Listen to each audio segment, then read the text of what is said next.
上辈子黄老太独自养大孙儿两女带8个孙子，临老了还捡废品补贴家用，谁料一朝瘫痪在床，却没换来一丝善待。死老太婆，公公生前的传家宝你给藏哪儿了？什么传家宝？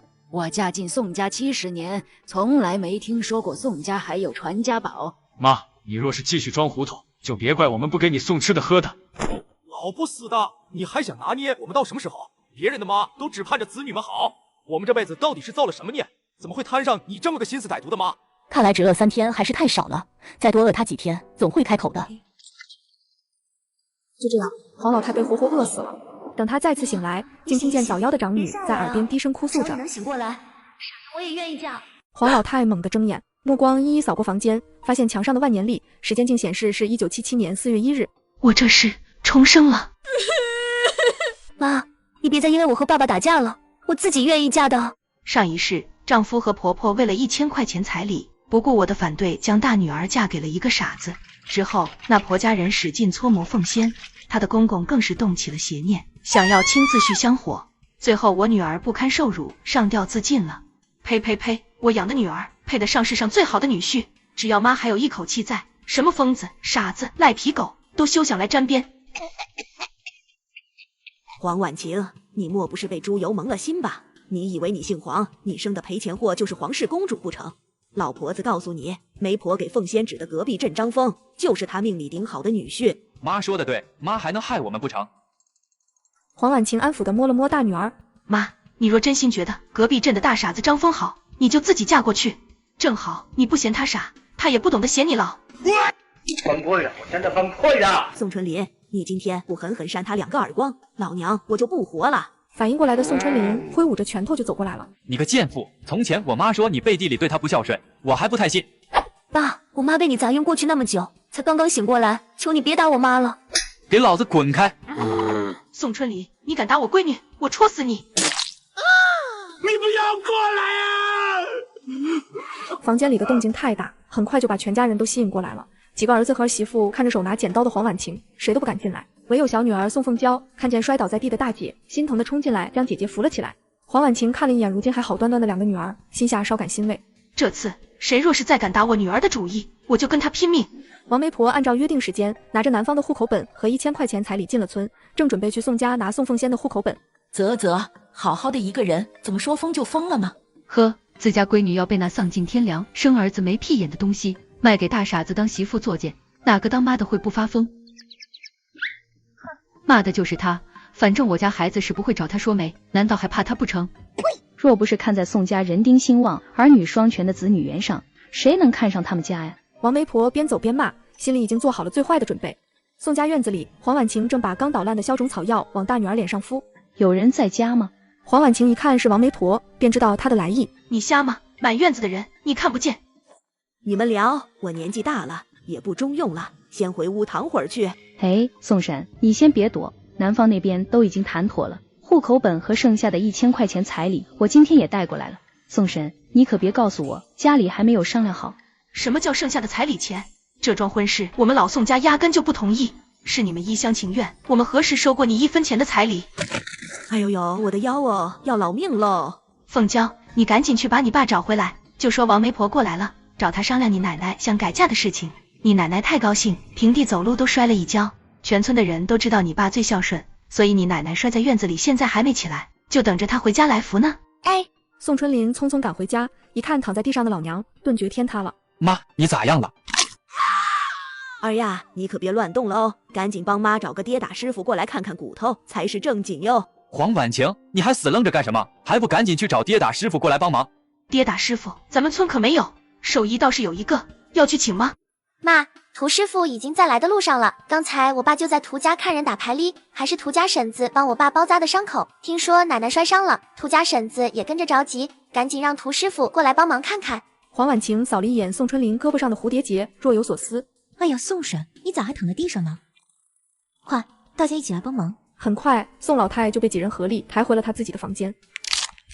行了，骨头算是正位了，我一会儿回家配几副消肿止痛的草药，先敷几天，再慢慢养着就好了。这时，王媒婆从人群里挤了出来。宋婶，我今天过来就要一句准话，你是现在把户口本给我，咱们继续结亲，还是把先前的200块定亲钱如数退还给男方？我也只是个牵媒搭线的中间人，姻缘不成仁义在，你也别让我难做。原来这死老太婆私底下还昧了200块钱，这可不是笔小数目，200块钱都能买个大金镯子了，难怪母子俩会见钱眼开。行了，咱们先回去吧。说着，两口子就迅速告辞离开了。宋老太看见外人一走，顿时脸也不要了。要钱没有，要命一条。怎的？你们当我手里的这张收据是没用的吗？你们今天若是不给我个交代，明天我就拿着这张欠条去镇上派出所报警。一旁的宋春林慌了神，因为那200块钱是他收下的，收据上面的手指印和签名也是他的。好媳妇儿，算我求你了，你就去把户口本拿出来吧。那200块钱我已经拿去还账了，现在真的拿不出来。大半辈子的相处，黄婉晴能感觉出来，这次她确实是拿不出那200块钱。行，那就嫁吧，我现在去拿户口本。站在门外偷听的宋凤仙一听这话，瞬间吓得脸色惨白。黄婉晴很快就去而复返。诺，户口本给你，去回话吧，就说我们老宋家不介意多个傻爷爷，只要那边日子定下来，啥时候来接人都行。王媒婆听着这话不对劲，赶紧打开了户口本，结果仔细一看，发现手里拿的竟然是宋老太的户口。黄老太被亲儿子活活饿死后，重生回70年，被逼成了悍妇。恶毒婆婆指使丈夫打我，我反手扎穿她手臂。无良丈夫想把大女儿嫁给傻子换高额彩礼，我转身拿出婆婆户口本，恭迎傻爷爷来上门接人。好你们个3元村老宋家，这是摆明了要给我偷梁换柱，和我200块钱呗。凤仙的婚事你们没征求我的同意，我也没收你们半分钱彩礼，所以这件事情你跟我说不着。行，我王媒婆说没半声，还能怕了你们几个不成？我有的是力气和手段。剩下的烂摊子黄婉晴才懒得管，转身回了自己房间。她脑袋受伤，还头晕得很，需要静养。直到小闺女端着晚饭进来，才得知最后婆婆没撑住，让宋春林开箱拿钱赔给了王媒婆。妈，你是没看见我奶奶那对樟木箱子里不仅有好多钱和粮票、布票，还有一对像后山潭水般碧绿清透的玉镯子呢。我奶说那可是前朝皇宫里流出来的好东西，可值钱了呢，是宋家的传家宝。我奶还说啥？没事，你妈我根本不在乎，就当听个乐子。奶说宁愿让我爸跟你离婚，将来把那对玉手镯传给新媳妇，也不要传给你。是吗？反正上辈子宋春林压根就没等到离婚另娶的机会，就早早的死了。那是一个仲夏夜，不知道什么原因，宋春林趁他熟睡的后半夜悄悄出了门。第二天被发现时，人已经光着膀子淹死在村里的浅水河里了。妈，你别发呆了，先吃点东西吧，保重身体要紧。好，你吃过了吗？你大姐呢？宋凤娇摸了摸才3、4分饱的肚子。我们都吃过了，大姐在厨房里刷碗呢。那你吃饱了吗？没饱。家里又不缺粮食，为什么不吃饱？妈，我一直没敢告诉你，奶奶私下给我和大姐定了规矩，每顿就让我们吃1碗，不准添饭。奶奶说我和大姐多吃1口，爸爸和4个哥哥就少吃1口。我们2个是赔钱货，迟早是别人家的人，多吃也是浪费家里粮食，饿不死就行。你啊，你怎么现在才说？是不是傻？大姐说全家那么多人，就属妈你最不容易。奶奶是长辈，一个孝字大过天，不能因为我俩的小事害得你跟奶奶闹气。你大姐就是个笨蛋，忍气吞声能当饭吃吗？走，妈现在就带你去讨回公道。奶奶，你今天受委屈了，她性格一向都蛮横霸道，我最能理解你的感受了。为了那样的人气坏自己可不值当，这段时间就由双儿给你做点有营养的，好好补补身体。还是双儿孝顺，不枉费奶奶平日心疼你们一场。妈，你不是在房间里休息吗？怎么突然过来了？我不过来，还不知道你这么会孝敬长辈呢。哟，鸡蛋羹，这可是有营养的好东西。瞧你瘦成啥样了，奶奶心疼你，特意把鸡蛋羹留给你吃呢。宋凤娇二话不说就捧起鸡蛋羹，大口大口吃了起来，别提吃得多香了。黄婉晴，你到底想干嘛？妈，那碗鸡蛋羹是特意给奶奶准备的，你的长孙都舍不得吃，知道要留给太奶奶。凤娇咋就这么馋嘴？今后嫁到别人家去当媳妇，那还怎么得了？宋凤娇满脸不服气地瞪着自家大嫂，却也只是咬紧下嘴唇，站在一旁不吭声。黄婉晴看着自家小闺女一副受气包的模样，再想到大闺女面人一样的性子，简直脑壳痛。想到这里，她准备今天就当面先言传身教一番。后院的鸡全是我喂养的，鸡下的蛋也全部都是我收捡的。你不过是争了一下，就好意思拿着我的东西去做人情，还背地里编排我。这鸡蛋羹也不是大嫂蒸的，我一尝就知道肯定是大姐蒸的。没过一会儿，大儿子房中就传来小两口的吵闹摔打声。你们老宋家就不把儿媳妇当人看？黄婉清，难道这就是你想要的结果？对子女不慈，对长辈不孝，你简直蛇蝎心肠！不许你这么说我妈，你个坏老太婆！反了你了，我就应该把你嫁给傻子去，你给我等着！别听他胡说八道，他连自己死后埋哪儿都做不了主，更别说你的婚事了。既然你天天把我不孝顺这句话挂在嘴边，那我也不好让你失望。从今天开始，你就顿顿都吃稀粥配酱菜，我们母女3人今后就不伺候了。当天晚上，黄婉晴就把丈夫宋春林的东西一股脑从房间搜了出来，扔到了门外。妈，你到底还要折腾到什么时候？从你醒来后开始，整个人就跟中了邪一样，搞得家里鸡飞狗跳。如今天都黑了，你能不能消停一下，让我安安静静看会儿书？畜生，我看你的书全都读到狗肚子里去了。妈，你居然打我！打的就是你这个小畜生！王媒婆在客厅里商量着要把你姐嫁给傻子时，你咋不嫌吵？昨天你爸拿凳子要砸死我时，你咋不嫌吵？我现在不过收拾几件衣服，搬几样东西，你就受不住了，还耽误你看书。我今天还就告诉你，这书你爱读不读？你若不想读了更好，家里不仅省一笔开支，你也正好跟着你几个哥哥一起去后山砍柴烧炭，也省得你几个哥哥背后埋怨我厚此薄彼，一碗水端不平。黄婉晴这一顿疯狂输出，全家人都默默看着，再没一个敢多嘴。重新回到40岁，黄婉晴一夜好眠，醒来觉得浑身都有使不完的劲儿。仙儿，你怎么不多睡会儿？起这么早做什么？妈，你的伤还没好，要多休息。家里这点杂活，我早起一会儿就能干完。剩下的你别管了，坐在灶前看着火，陪妈说会儿话。家里的衣服还没洗，我趁着现在有空，先去河边把衣服洗了吧。洗什么洗？惯得他们个个都有手有脚，从今天开始，谁的衣服谁自己洗。哦。随着太阳渐渐高悬，宋家的人陆续都起来了，但只听见前院大大小小嬉笑怒骂的声音，没一个人进厨房来多看一眼，更别说搭把手了。除了小女儿宋凤娇。妈，我帮你做点啥？猪食熬好了吧？那我先去喂猪。放下，猪圈里臭烘烘的，你一个小姑娘去凑什么热闹？你四哥不是闲得蛋疼吗？正好，从今天起，喂猪这事就交给他了。说着，黄婉晴从锅里捞出2个煮鸡蛋。早饭还得等一会儿，你俩先一人吃个鸡蛋垫垫吧。好吃。宋凤娇又掰了一大块，塞到黄婉晴嘴里。妈，你也尝尝，可香哩。妈，我都这么大人了，这个鸡蛋一会儿留给我这儿吃吧。你吃你的，谁生的孩子谁心疼，用不着你当大姑的从嘴里省。你瞧瞧自己，头发稀疏，皮肤蜡黄，瘦得干巴巴的。从今天开始，妈每天早上给你们一人煮一个鸡蛋吃，给你们好好补身体。妈让你吃，你就赶紧吃，回头若是让哥哥嫂子看见了，妈难做人。宋凤仙一想也有道理，赶紧拿起鸡蛋吃了起来。奶奶，饭做好了吗？你今天咋这么磨磨蹭蹭的，都快饿死我了啊！大姑和小姑在厨房里偷吃我的鸡蛋，我告诉我妈去。妈，这可怎么办啊？这若是让贺双知道，今天早上还不得闹翻天？怕什么？难道你妈给你吃个鸡蛋还犯法了不成？我倒是要看看今天早上谁敢拿这件事跟我闹。你怎么搞的？早上就吃这些玩意儿？妈，这也太素了，米饭蒸的也有点硬，我们一会儿还要下地干活，没点油水怎么顶得住？妈，你给我们吃这些，却偷偷在厨房给大姐和小妹开小灶吃鸡蛋，连你亲孙子要祖都没份，你怎么能那么偏心？黄婉晴，你可别太离谱！你再跟我大小声一句，拍一下桌子试试。宋春林秒怂，我是在跟你讲道理，好好的，你怎么还急眼了呢？我在厨房给凤仙和凤娇开小灶，谁看见了？我亲眼看见的。哼，坏奶奶，你小心老了，饿死都没人管你。黄老太被亲儿子活活饿死后，重生回70年，被逼成了悍妇。心急儿媳背后使劲编排我反手把她扇成猪头。不孝长孙敢指着鼻子骂我老不死。我转身操起竹条扫把，带他深度体验爱的教育。妈，你消消气，饶了耀祖吧，他知道错了，下次再也不敢了。你要是真生气，你打我，孩子还小，你别打孩子呀。呼，你别以为我不知道，4岁的孩子懂什么？他之所以会说刚才那一番话，都是大人背地里教的。我今天还就告诉你们，少在我眼皮子底下玩这些弯弯绕绕。我老了就算去捡垃圾讨饭，烂在大街上，也用不着你们来养。还有什么你的鸡蛋，那是我养的鸡，我的鸡蛋。从今往后，你要是想吃鸡蛋，自己出去挖蚯蚓喂鸡，干活才有鸡蛋吃。啊，我今天就去挖蚯蚓，多多的回家喂鸡，找奶奶换鸡蛋吃。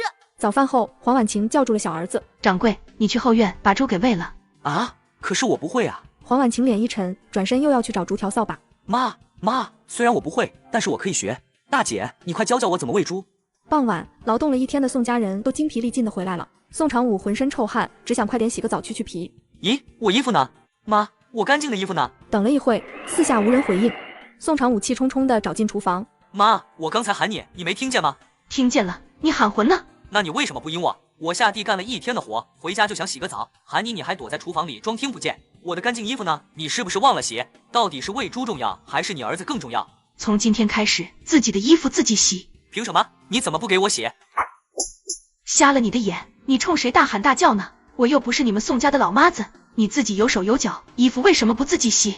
还喂猪重要还是儿子重要？我呸！我喂个猪，猪还知道多长点肉，年底换钱回报我。黄婉晴越说越气，我养你们几个，除了吸我的血，不停的使唤我，可曾想过体谅我、维护我？你们还真是猪都不如。可是我只有2身衣服换洗，妈你不帮我洗，那我今天晚上穿什么呢？你就算是让我们自己洗衣服，至少也要提前跟我们讲吧，我又不是偷懒不愿意洗，这不是来不及，没衣服穿着急吗？宋长武这反应倒把黄婉晴弄得有些手足无措。你是蠢吗？自己没有换洗衣服穿，你爸和你哥也没有吗？你难道就不知道开口问一问，借着穿一天？哦，知道了。唉，看样子这二儿子现在还不算彻底没救。妈，你不赶紧死去洗澡，又跑回来干什么？我就是看这烧水桶怪沉的，你一个人拎着去喂猪太辛苦，想来帮你搭把手。你刚才不是说我不心疼你吗？我改还不行吗？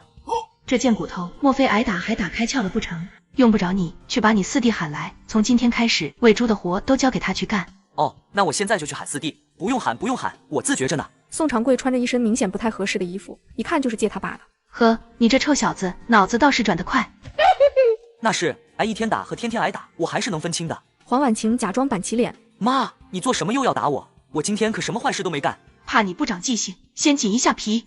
妈，我会改的。黄婉晴看着2个儿子的转变，恍然惊觉，原来上辈子儿孙不孝的祸根，早在丈夫宋春林在世时就已埋下。她生完6个孩子后，宋春林待她日渐冷淡，儿女们便有样学样，全家都跟着轻贱她。这辈子她学聪明了，女人啊，终究得自己立得住。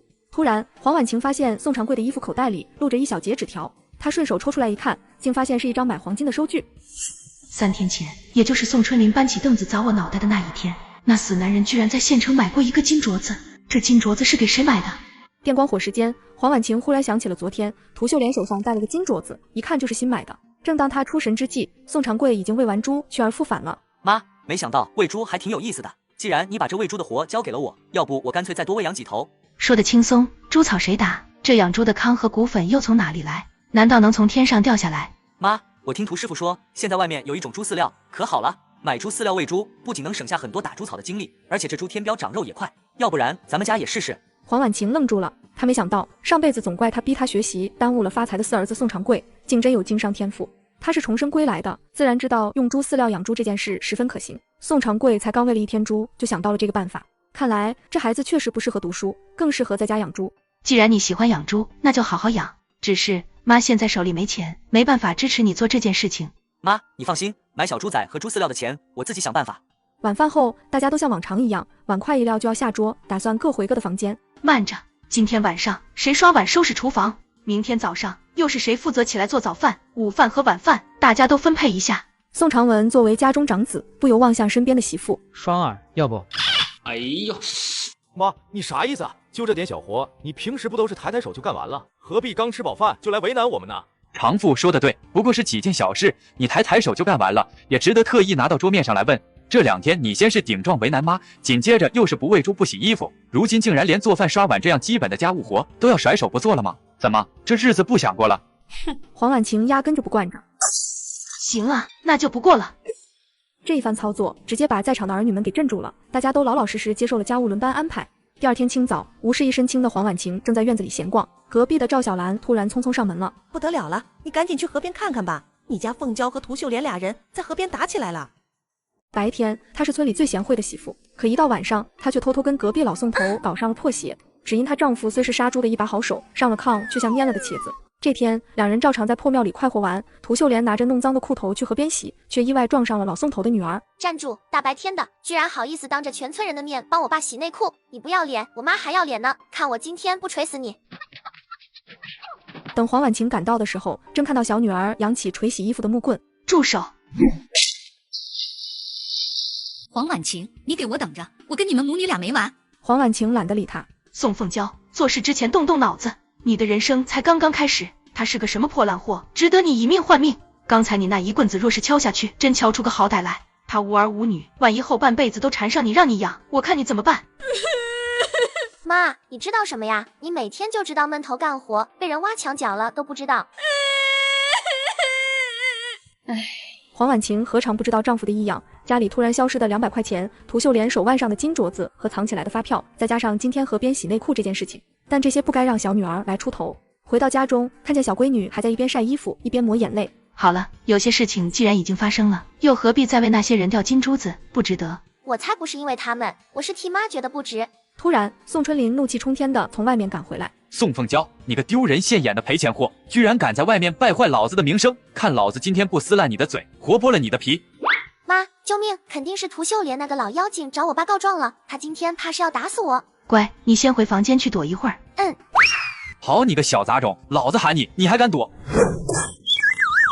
你喊谁小杂种？再喊一遍试试！老娘今天就告诉你，你若是敢动我闺女半根手指头，今天有你没我，有我没你。黄婉晴，你到底还讲不讲道理？你是不知道，今天早上宋凤娇在河边，当着全村那么多人的面，是如何编排他老子的。呼，我怎么会不知道？我当时就在现场。是什么？你当时也在？婉晴，我和秀莲之间那是清清白白的，你可千万别听信那些长舌妇乱嚼舌根子。清清白白？宋春林，你别把人都当傻子了。你以为我手里没有一点证据？你有什么证据？少糊弄我！黄婉晴看他这样的反应，继续炸他。今天早上涂秀莲全都跟我说了，你前脚收了王媒婆的200块钱，后脚就去县城给她买了个金手镯。不仅如此，你还背地里答应她，将来把宋家的那1对传家宝也送给她当定情信物。你就说是与不是？老天爷，涂秀莲那个蠢婆娘，怎么嘴巴没个把门，什么话都敢跟黄婉晴说呀？这下倒好，还让老子回来帮她撑腰，怕是不好收场了哦。算了，你现在完全不讲道理，我懒得跟你解释，你自己在家好好反思一下。妈，接下来咋办？去，把你哥哥姐姐们喊出来，让大家拿上家伙事，都跟我走。村路上，宋家一行人气势汹汹地朝着涂秀莲家方向去。这是怎么了？谁又惹着黄婉晴了？肯定有瓜，快跟上！黄大姐，你带着这么多孩子过来，不知是？涂师傅，我敬重你是个好人，本不想麻烦你，但我确实有点重要的事情要当面找涂秀莲谈，麻烦你把她喊出来，我们就不进去了。好，黄大姐，你们稍等一下，我进屋去喊。几分钟，涂秀莲出来了。黄婉晴，你故意带人来我家，想看我的笑话不成？涂秀莲，几天前，宋春林拿着卖闺女的200块钱，去县城买了个199块钱的龙凤呈祥金手镯，他当着我们全家人的面，亲口承认说是送给你了。今天我带着孩子们过来，就是为了要回那个金手镯。一旁的涂师傅脸都绿了。涂秀莲，你不是说那个金手镯是你爸留给你的吗？这到底是怎么回事？当家的，你听我狡辩，这手镯真的是我爸留给我的，这金子上又没写名字，他黄婉晴就是认准了这一点，才故意上门来刁难咱们的。黄大姐，不管如何，大家都没有亲眼看见你家宋春林亲手把这金镯子送给我媳妇，单凭一张收据和你家宋春林的片面之词，很难让人信服。三儿子宋长富有些站不住了。妈，涂师傅说的对，你单凭一张收据和我爸在院子里说的那几句气话，怎么就能那么武断，硬说涂婶子手上的那个金镯子是我爸送的呢？不管说话还是做事，咱们得讲证据，凭良心，对吧？混账，你个逆子，胳膊肘居然往外拐！凤娇，你现在赶紧去把村长和大队长都请过来，就说咱们这有重要的事情，需要请他们俩来帮忙做个见证。不一会儿，3元村的村长和生产队的大队长就赶到了。婉晴妹子，到底发生了什么事情？怎么就急成这样？村长、大队长，今天我着急请2位过来，是有一件重要的事情，想让2位帮我做个见证。接着，黄婉晴就把关于金镯子的分歧仔仔细细跟2人说了一遍。所以，黄大姐的意思是说，你有办法分辨金手镯的出处？没错。既然你有办法分辨，为何不干脆直接双双对峙，还这么麻烦，要把我们俩喊过来？大队长，你别嫌我麻烦。原本我带着儿女们来找涂师傅和涂秀莲对峙，是因为看中涂师傅的人品，相信他不会偏袒自己的婆娘。谁曾想，在亲疏远近面前，连涂师傅也不能免俗。现在整个3元村，我黄婉晴最信任的2个人，就是您和村长。这是前几天宋春林买金镯子的收据，辛苦2位帮我做个见证。还愣着干什么？赶紧把镯子摘下来！涂秀莲不情愿地摘下了手上的金镯子。村长拿着金镯子和收据上的字母数字进行仔细对比，一模一样。大队长也跟着再次复验了一番。没错，都能对得上。涂秀莲，你还有什么话可说？这是宋春林心甘情愿买给我的，又不是我偷的。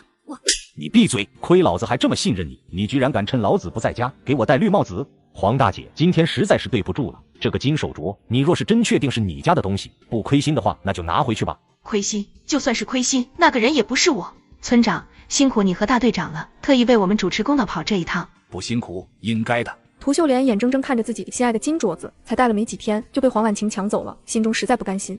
都是你，你还我金镯子，你个野杂种，死太监！你从小就偷学我爸的手艺，长大后不仅气死了我爸，霸占了我家的财产，你还敢打我，虐待我，我今天就跟你拼了！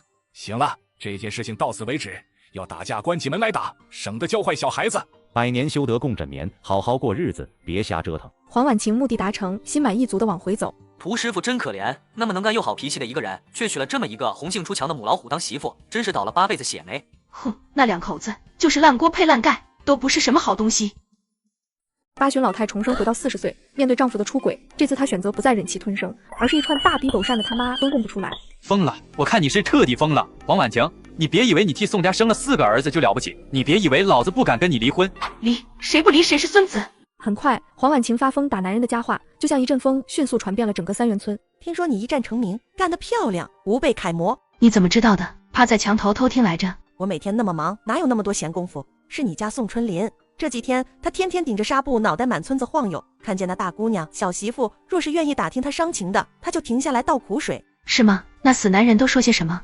还能说什么？无非说你爱他爱到发疯，整日拈酸吃醋。若不是看在6个孩子的面上，他早就跟你离婚了。他真敢这么说？那还能有假？如今村里的女人们俨然都把你当成了河东狮、母老虎，把你家宋春林当成了潇洒多金的王老五。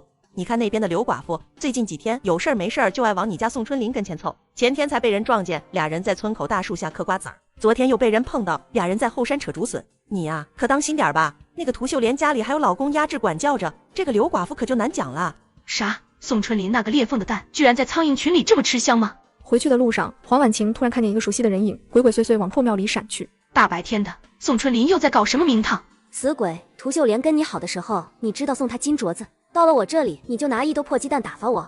好柳儿，你别急嘛，我家还有一只祖上传下来的翡翠镯子，那可是从前皇宫里流出来的宝贝，就连那疯婆子都没见过。等回头风声下去些，我偷偷拿出来送给你戴，行不？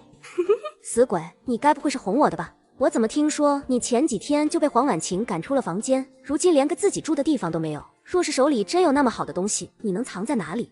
哼，我才不信你的鬼话。好柳儿，我这么稀罕你，怎么可能会骗你？老话说得好，最危险的地方就是最安全的地方。我已经悄悄把那翡翠镯子藏到他床底下的隔板里，那疯婆子就是在家翻破天，也不可能发现。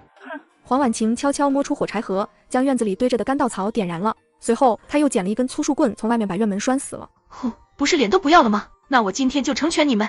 很快，院子里开始飘起浓烟，不远处隐约有脚步声赶来。黄婉晴赶紧端着自己的木盆远离现场。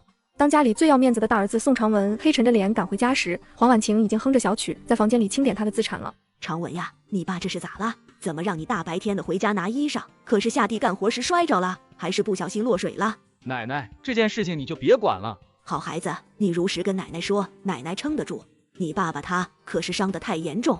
长文，虽说你媳妇给你和耀祖开小灶是我默许的，可今天一个早上厨房就少了18枚鸡蛋，这也太过了些吧？如今可还没分家呢，兄弟姐妹之间还是要互相体谅一下吧。啥？18个鸡蛋？今天早上双儿明明只煮了2个鸡蛋。什么？长文，你可得好好管教一下你媳妇儿，这才过门几年，居然就学会偷家里东西，回去补贴娘家了。宋长文想起刚才破庙中的场景，很快就明白了这事是谁干的。奶奶，事情根本不是你想的那样。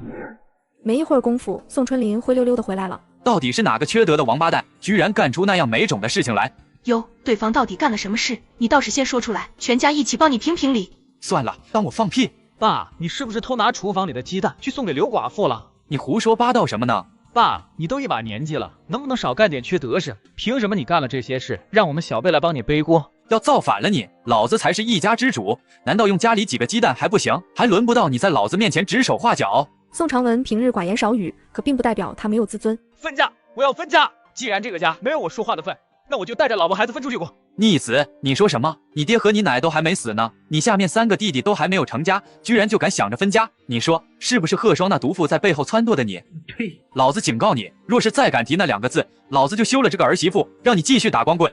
宋长文吓得脸色惨白，就连门外偷听的贺双也只敢紧紧攥着门框，咬唇不敢吱声。分家这事我答应了，回头挑个好日子，直接请村长和同宗亲戚来家里帮着做个见证。你答应了？黄婉晴，老子看你也是彻底昏了头了。我问你，若是长文一家3口分出去，劳动力多，负担轻，他们日子是好过了，可长武、长富和掌柜3人将来结婚怎么办？哼，宋春林，我活了近40年，见过不要脸的，但真没见过像你这么不要脸的。帮助儿子们成家立业，那不是你这个当爹的责任吗？怎么，你们老宋家生儿子就是为了一个帮一个，老大帮老二，帮完老二帮老三，再一起帮老四？你这个当爹的是怎么了？是死了吗？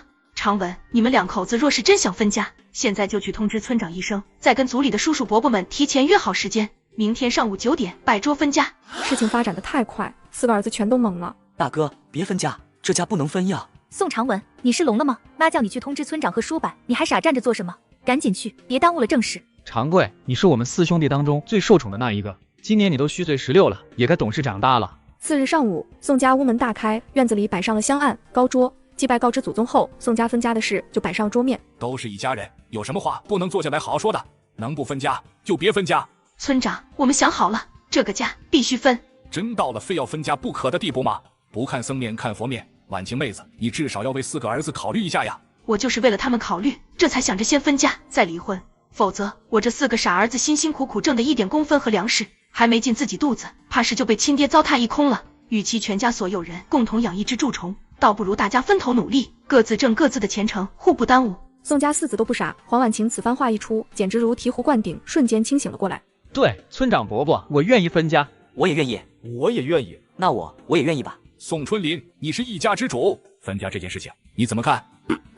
我的意见很简单，今天分家可以，黄婉晴要跟我离婚也没问题。这座老房子加上后面的菜地，家里的猪呀鸡呀，他想怎么分就怎么分，我都随他。4个儿子想分家不养亲爹，那老子也如了他们的愿，但是我家凤仙和凤娇都必须跟我过。此话一出，一直躲在角落里偷听的宋凤仙和宋凤娇姐妹俩脸色瞬间煞白。宋春林，你真是臭不要脸！面对疾风